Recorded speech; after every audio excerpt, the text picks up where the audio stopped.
Baik, bismillahirrahmanirrahim. Assalamualaikum warahmatullahi wabarakatuh.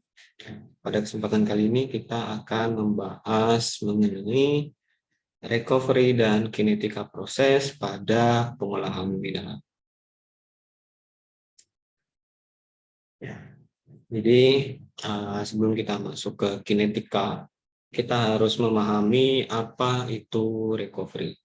Jadi recovery ini merupakan presentasi dari metal, logam, atau elemen atau senyawa yang terambil atau terpisahkan akibat proses pengolahan dari umpan. Jadi recovery ini bisa dikatakan perbandingan logam pada produk dengan logam pada umpan.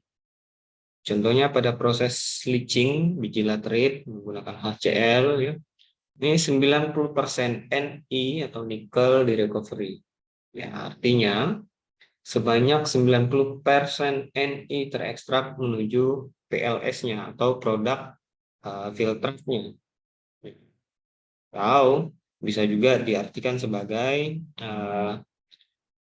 10% Ni itu tetap dalam keadaan solid, jadi tidak terlarut ya. 10%-nya ini tetap masuk ke dalam residu produk padatnya. Kemudian recovery ini juga sering digambarkan dengan perbandingan konsentrasi pada produk dibagi dengan konsentrasi senyawa atau elemen pada umpannya. Itu kemudian salah satu contoh di sini bisa kita lihat ada satu unit operasi yang terdiri dari umpan A dan B pada feed.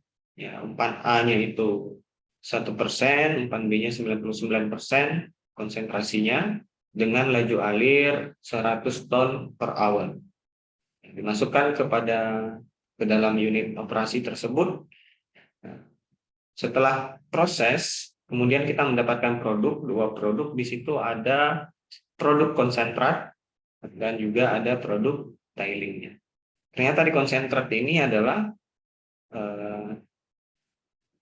komponen A yang mulanya 1% di feed, itu dia meningkat konsentrasinya menjadi 20% A. Sedangkan B turun menjadi 80% B, dan laju alir konsentratnya ini adalah 4,5 ton per jam. Sedangkan di tiling, ya, di tiling ini bisa kita lihat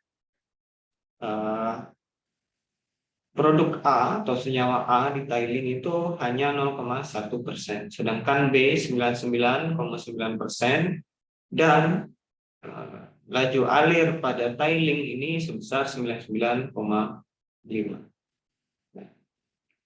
Untuk menentukan recovery A dan B pada proses ini, kita harus mengetahui dulu, membuat tujuan dulu. Recovery dari produk mana yang akan kita hitung. Misal di konsentrat, berarti di sini misalnya untuk senyawa atau komponen A. Jadi di komponen A di konsentrat itu 20%. Sedangkan di feed 1%. Artinya kalau untuk menghitung recovery, berarti kita harus bandingkan konsentrasi dan massa pada konsentrat dibandingkan dengan konsentrasi dan massa senyawa A di feed. Ya, artinya untuk konsentrat sendiri bisa kita dapatkan recovery A sebanyak 20% dibagi 1% dikali dengan 4,5 ton per hour dibagi dengan 100 ton per hour. Jadi kira-kira 20 dibagi 4,5. Dikali 4,5. Sekitar 90% konsentrat A. Begitu juga untuk mencari konsentrat B. Jadi untuk mencari recovery senyawa B, ya, yang perlu kita lakukan adalah membandingkan konsentrasi B di konsentrat dan feed, yaitu 80% per 99% dikalikan dengan 4,5 ton per jam dibagi dengan 100 ton per jam dikalikan 100% sebagai massa totalnya. Ya, maka kita akan dapatkan komponen atau recovery senyawa B. Kemudian biasanya recovery ini dihitung untuk beberapa suhu untuk mencari data kinetikanya. Minimal kita hitung menggunakan 3 suhu. Di sini contohnya recovery leaching nikel pada biji laterit itu dilakukan pada 3 suhu yang berbeda, yaitu 80 derajat Celcius, 90 dan 100. Ya. Bisa kita lihat juga data pada tabel suhunya di sini, masing-masing suhu itu dilakukan atau dicari nilai recovery untuk interval waktu tertentu. Jadi di sini interval waktunya 30 hingga 70 dengan rentang masing-masing waktu itu adalah 10 menit. Ya. Kemudian dari masing-masing interval waktu ini kita analisis, kita cari tahu seberapa besar konsentrasi nikel pada produk tersebut. Jadi setelah dihitung konsentrasi, barulah kita dapatkan nilai recovery-nya dengan membandingkan konsentrasi dikalikan dengan massa produk dibagi dengan konsentrasi dikalikan massa umpannya. Itu untuk mendapatkan recovery-nya. Kemudian untuk menganalisis data kinetika awal seperti ini, kita bisa mengetahui kenaikan apabila kita merubah parameternya, yaitu merubah durasi leaching, dan juga kita merubah suhu leachingnya. Apabila kalau kita lihat di sini kita rubah durasi leachingnya dari 30 menjadi 40, kira-kira recovery-nya berapa? Jadi recovery-nya itu kita hitung kenaikan dari titik durasi leaching 30 menit mencapai durasi leaching 40 menit untuk satu suhu. Tahu kalau di sini garis biru itu adalah untuk suhu 80 derajat Celcius. Jadi kita hitung berarti dari sini 50 mencapai 62, 63 artinya 12 hingga 13% kenaikan recovery apabila kita naikkan suhunya menjadi 40. Artinya dengan kenaikan 10 menit kita bisa menaikkan recovery-nya 12%. Untuk menganalisis kenaikan recovery untuk suhu yang berbeda, kita harus bandingkan masing-masing garis dari 80 derajat Celcius, 90, 100 pada durasi leaching yang sama. Jadi garis putus-putus warna merah ini kita bisa menentukan misalnya di sini untuk kenaikan recovery apabila kita menaikkan suhunya sebanyak 10 derajat Celcius dari 90 derajat Celcius menjadi 100. Kita bisa lihat kenaikan recovery-nya ini mencapai dari 58 hingga 69. Jadi kira-kira 11% apabila 11% kenaikan recovery apabila kita menaikkan suhu dari 90 derajat Celcius hingga 100. Itu untuk analisis awal kenaikan recovery pada proses leaching. Tentu saja dengan kenaikan durasi semakin lama kita melakukan proses leaching dan juga semakin tinggi suhunya yang kita pakai, tentu saja recovery-nya itu akan terus naik hingga dia mencapai titik equilibrium-nya atau titik kesetimbangannya. Kita masuk sekarang ke kinetika. Jadi kinetika ini merupakan proses pengolahan mineral, ya, mungkin sudah dibahas pada pertemuan sebelumnya, untuk menentukan konstanta kecepatan reaksi K dan juga faktor-faktor seperti faktor frekuensi dan juga energi aktivasi. Jadi ini dua konstanta ini merupakan konstanta yang lazim dipakai untuk mengevaluasi data kinetika reaksi.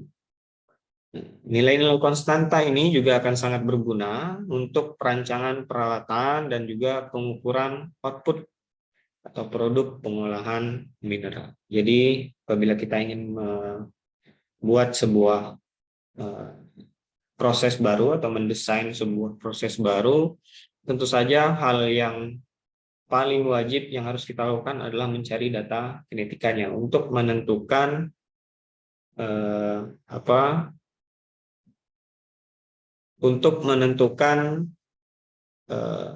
neraca masanya. Itu saja yang pertama, karena data kinetika ini akan masuk ke reaksi nilai K, dan juga untuk menentukan volume dari unit atau peralatan yang kita pakai.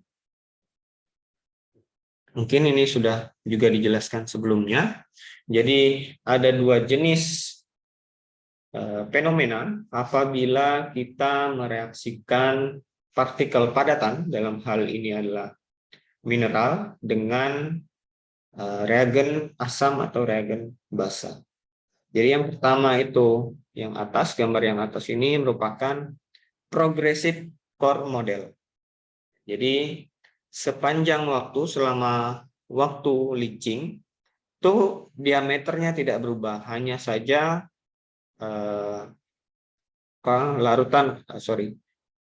logam-logam yang terdapat pada partikel tersebut semakin lama semakin terlarut. Artinya konsentrasi logam target di dalam material tersebut itu sepanjang waktu akan semakin berkurang, karena sepanjang waktu dia akan bereaksi dengan reagennya atau bereaksinya.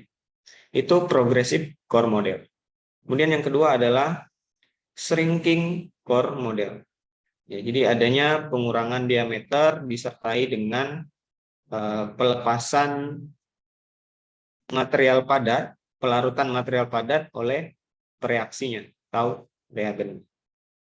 Yang sering dipakai untuk mereaksikan, untuk memahami fenomena leaching, ini biasanya kita bisa identifikasi dari bagaimana perlakuan partikel pada saat pelaksanaan proses leaching. Jadi kalau kita lihat di PCM atau Progressive Core Model ini, dia diameternya tidak berubah. Ini bisa menandakan bahwa material atau mineral tersebut itu memiliki bonding fisik yang kuat antar material lain yang tidak terlarut. Dan juga biasanya ini merupakan karakteristik dari logam-logam yang berikatan dengan sulfida atau dengan fosfat, yang karena memiliki bonding yang kuat antara mineral-mineralnya. Dan juga ini juga merupakan karakteristik dari logam target yang memiliki konsentrasi yang kecil. Jadi hanya sedikit logam target yang dapat terlarut pada partikel. Jadi diameternya tetap tidak berubah sepanjang waktu leaching. Kebalikannya untuk shrinking core model, ini biasanya untuk mineral-mineral oksida seperti hematit, Fe2O3, kemudian juga CuO, ya, tembaga oksida, dan lain sebagainya. Dan juga shrinking core model ini biasanya juga biasa dipakai untuk mineral yang memiliki logam target yang memiliki konsentrasi yang tinggi. Artinya terdapat banyak logam target pada material tersebut. Ya, sehingga banyak juga logam target yang terlarut dan akan mengurangi diameter atau diameternya akan semakin berkurang sepanjang waktu. Ada 3 tipe biasanya untuk menggambarkan proses leaching, reaksi proses leaching. Ya. Semisal kita mereaksikan reagen atau reaksi A dengan material solid atau material padat B, itu produknya bisa kita bedakan menjadi 3 macam. Yang pertama adalah fluid product, artinya produknya itu berupa fase liquid 100% atau semuanya terlarut, Kemudian solid produk. Solid produk ini artinya hanya produk padatan saja yang terdapat pada akhir proses leaching, dan juga yang ketiga adalah gabungannya, fluid dan solid produk.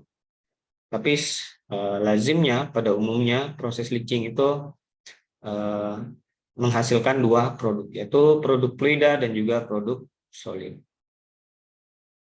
Ini untuk PCM, jadi sepanjang waktu tadi konsentrasinya ini semakin berkurang. Ya, ini konsentrasi awal sebelum direaksikan dengan reaksinya, konsentrasinya masih tinggi. Sedangkan setelah berjalannya waktu, durasi leachingnya lama, konsentrasinya itu akan semakin berkurang. Karena ada logam yang terlarut pada material tersebut. Kemudian untuk shrinking core model, jadi di shrinking core model ini juga bisa kita lihat adanya pengurangan jari-jari atau pengurangan diameter dari material padatnya tersebut. Tetapi konsentrasi dari logam target yang belum bereaksi itu tetap. Jadi semakin sepanjang waktu diameternya berkurang dari logam targetnya itu, tapi logam yang tidak bereaksi di sini membentuk lapisan ash atau lapisan abu. Di mana di lapisan abu inilah nanti terjadi proses difusi masuknya reaksi ke dalam material dan bereaksi dengan logam targetnya. Ya. Kemudian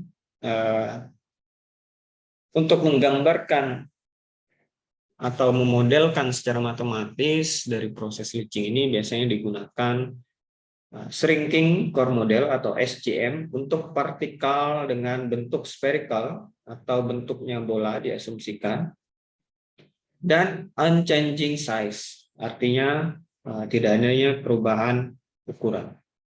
Jadi dalam model ini biasanya terdapat 5 proses utama. Yang pertama adalah difusi reaktan menembus lapisan film yang mengelilingi partikel padatan. Jadi proses yang pertama ini adanya proses difusi dari pelarut yang berada di sekitar material menuju lapisan film. Lapisan film itu adalah lapisan tipis sebelum masuk ke material padatan. Jadi lapisan tipis sebelum masuk material padatan. Kemudian setelah dia berdifusi melalui lapisan film, kemudian reaksi tersebut atau reaktan tersebut berdifusi lagi melalui lapisan abu dan tidak bereaksi karena di lapisan abu tidak ada logam targetnya. Kemudian setelah menuju lapisan abu dan masuk ke inti dan bereaksi dengan material target yang akan dilarutkan. Setelah bereaksi, otomatis kita mempunyai senyawa baru, yaitu di produknya kita bisa sebut saja PLS atau produk cairnya. Nah, produk cair ini kemudian akan berdifusi balik, dia akan kembali ke badan larutan, ke badan pelarut, melalui yang pertama dari inti tadi, melalui lapisan abu kembali ke permukaan padatan, kemudian setelah sampai ke permukaan padatan, dia akan berdifusi lagi menuju badan pelarut melalui lapisan filmnya. Jadi itu 5 proses utama dari leaching. Ya, kalau kita gambarkan secara grafis, dia akan seperti ini ya. Jadi ada lapisan gas film atau lapisan film yang berada di luar permukaan materialnya. Kemudian ada lapisan es atau ash layer atau lapisan abu, di mana reaktannya ini nanti akan berdifusi masuk hingga ke inti untuk melarutkan logam targetnya. Setelah logam targetnya bereaksi dan terlarut, larutan produk tersebut akan berdifusi lagi ke lapisan abu, kemudian keluar lagi menuju lapisan film dan keluar ke badan pelarutnya, kembali ke pelarutnya. Ya, dikarenakan di S layer atau di lapisan abu ini tidak terjadi reaksi, hanya terjadi proses difusi saja. Biasanya ada 3 model matematis yang digunakan untuk menggambarkan proses-proses utama leaching tersebut. Yang pertama tadi ada difusi reaktan melalui lapisan film, di mana reaktannya ini bereaksi sempurna pada lapisan film. Jadi reaksinya itu diasumsikan terjadi pada lapisan filmnya. Kemudian asumsi kedua adalah tidak ada reaktan yang masuk ke dalam lapisan abu, karena reaktannya tadi sudah bereaksi secara sempurna di gas film atau lapisan film. Biasanya dimodelkan dengan KT sama dengan X. Juga untuk menggambarkan pengurangan diameter atau pengurangan jari-jarinya, biasanya digambarkan dengan 1-X. Jadi 1-X ini dia sama dengan pengurangan jari-jari akhir RC di sini dibagi dengan jari-jari awal umpannya dipangkatkan 3. Itu dia equal atau sama dengan 1-X. Jadi 1-X itu bisa dengan kata lain adalah logam target yang tidak bereaksi, artinya yang masih tertinggal di dalam material padatnya. Itu untuk lapisan film. Kemudian untuk difusi melalui lapisan abu, jadi asumsinya tidak ada reaksi pada lapisan film, jadi dia di lapisan film itu hanya lewat saja, sehingga konsentrasi pada permukaan lapisan abu ini sama dengan konsentrasi pelarut pada badan pelarutnya. Dan reaksi terjadi pada lapisan abu secara sempurna. Artinya reaksinya terjadi pada S layer di sini. Dan karena sudah bereaksi secara sempurna pada S layer, maka tidak ada reaksi atau reaktan yang masuk ke inti. Biasanya persamaan matematis yang digunakan untuk menggambarkan fenomena ini adalah sebagai berikut, yaitu KT sama dengan 1 minus 3 kalikan 1 minus X pangkat 2/3 plus 2 kalikan 1 minus X. Ingat, 1 minus X tadi adalah perbandingan antara jari-jari akhir dibagi dengan jari-jari awal dipangkatkan 1/3. Ya. Oke, di mana X di sini adalah konversinya. Konversinya ini merupakan recovery dibagi dengan 100 atau recovery dalam bentuk fraksi. Kemudian yang terakhir, reaksi kimia pada inti. Jadi kalau kita mengasumsikan reaktannya ini berhasil menembus lapisan film dan juga lapisan abu atau lapisan S layer secara sempurna, artinya tidak ada reaksi di lapisan film dan juga lapisan abu, sehingga reaksinya itu hanya terjadi pada intinya.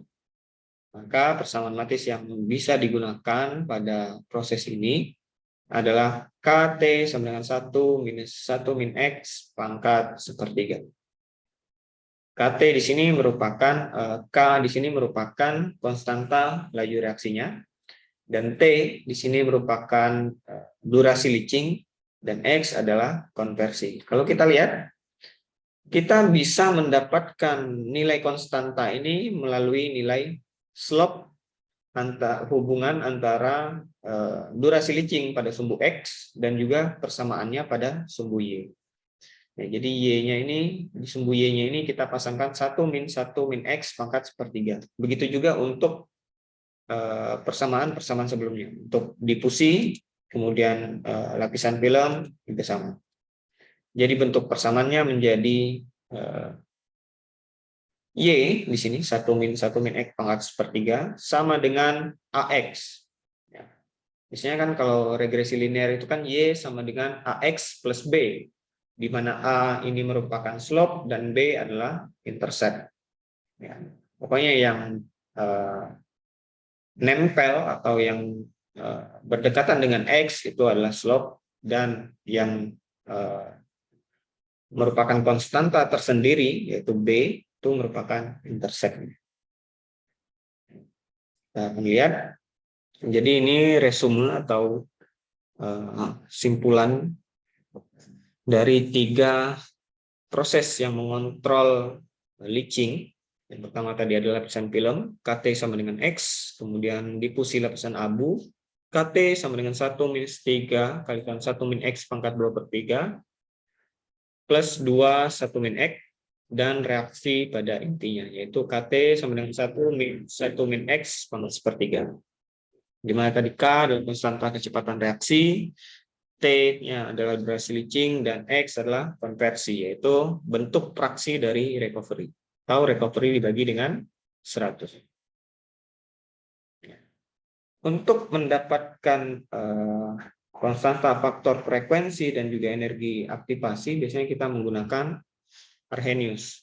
Jadi bentuk umum dari Arrhenius ini adalah K sama dengan A dengan eksponensial minus EA per T, atau energi aktivasi per RT. Untuk membuat persamaan umum ini menjadi persamaan linear yang bisa kita gambarkan dengan regresi nantinya, kita harus melinearkan persamaan yang pertama tadi. Hingga kita lenkan ruas kiri dan ruas kanannya menjadi len K sama dengan len A, kemudian eksponensial ini kalau kita linearkan atau kita lenkan, maka eksponensialnya akan hilang hingga tersisa minus EA per R dikalikan 1 per T. Kenapa 1 per T-nya ini dipisah? Karena akan memudahkan kita untuk mengevaluasi nantinya 1 per T di sumbu X dan juga len K yang kita dapatkan pada persamaan sebelumnya, persamaan difusi tadi, di sumbu Y. Sehingga kita mendapatkan intercept-nya adalah len A, dan juga slope-nya itu adalah minus EA per R, atau minus energi aktivasi per R-nya. R ini merupakan konstanta gas, ya, kemudian suhunya ini wajib dalam Kelvin karena kita menggunakan satuan energi aktivasinya nanti berupa joule per mol atau kilojoule per mol. Misal kita ada data seperti ini, ya, jadi kita sudah mendapatkan data kinetika hubungan antara 3 suhu 80, 90, dan 100, dan durasi leachingnya dari 30 hingga 70. Dari masing-masing data analisis ini kita dapatkan data konsentrasinya untuk masing-masing durasi leachingnya. Setelah kita dapatkan data konsentrasi, kita cari recovery-nya terlebih dahulu dengan cara membandingkan massa dan juga konsentrasi logam di produk dibagi dengan massa dikalikan konsentrasi logam di umpan.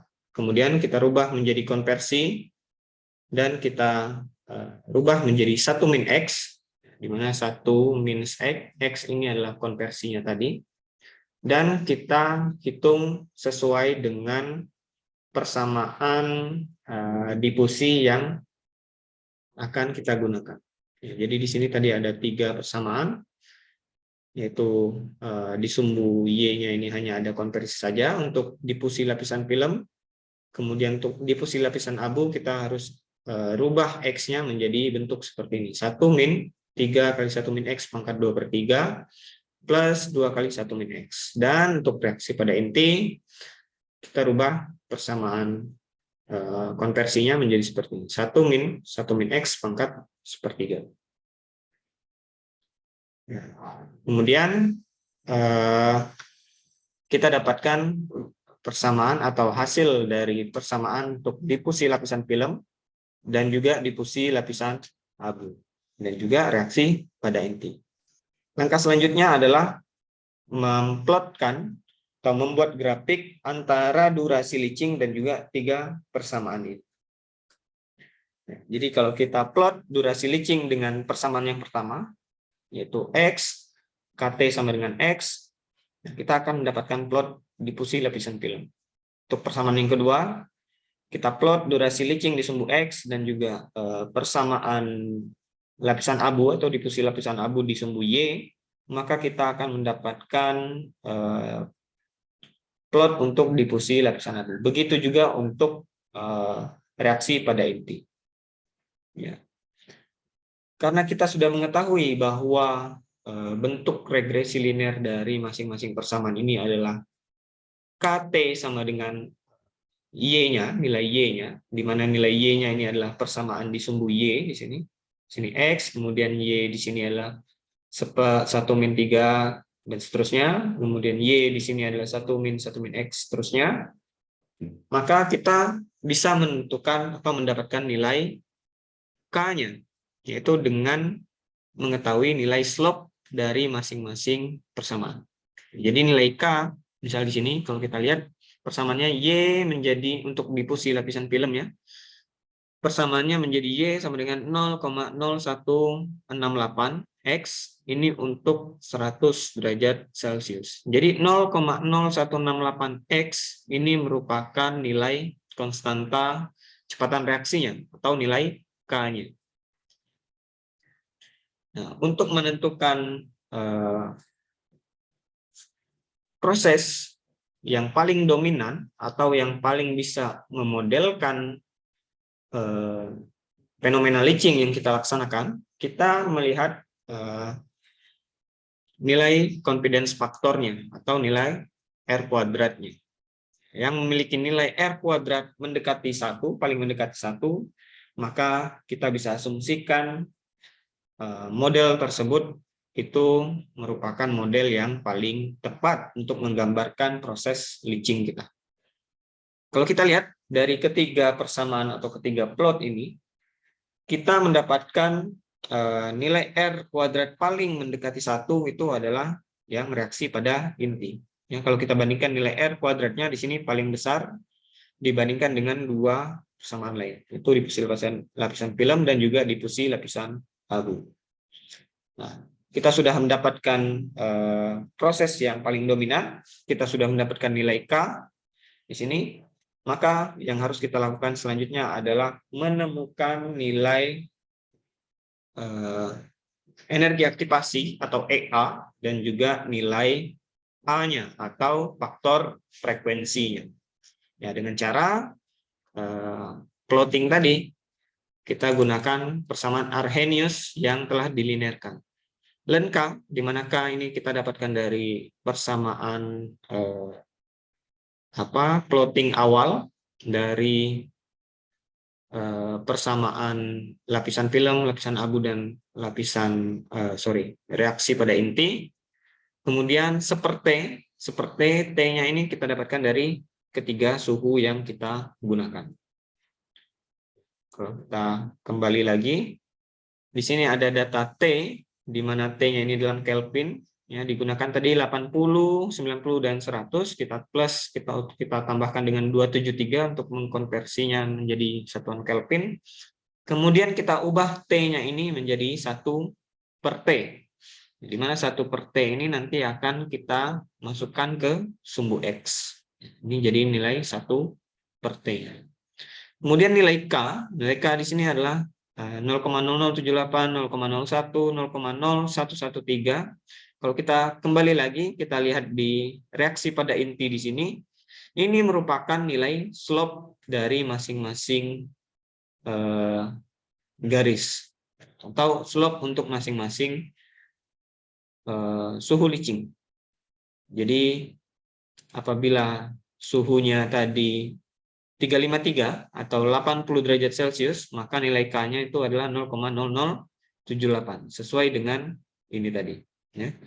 Kalau 80 derajat kita lihat di sini yang paling bawah Y sama dengan 0,0078 X, maka 0078 ini merupakan nilai K-nya atau nilai konstanta kecepatan reaksinya.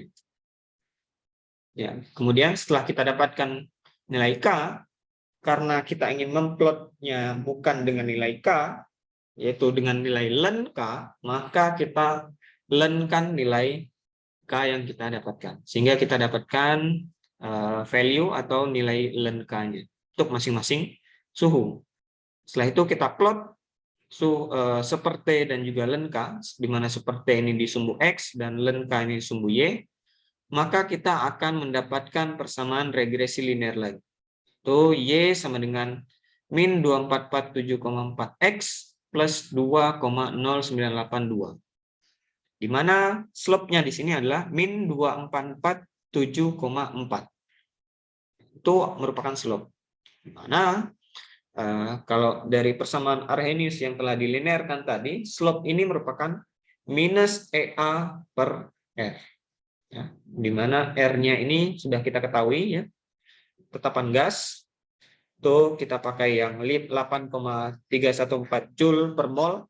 Maka untuk mencari nilai EA dari nilai slope dan juga nilai R yang telah kita ketahui, kita bisa mengalihkan saja nilai slope ini dengan nilai R-nya.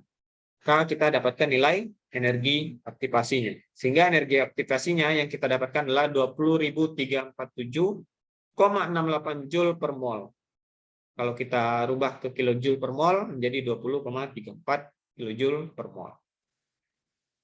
Sementara itu di intercept di sini kita lihat di persamaan yaitu 2,0982.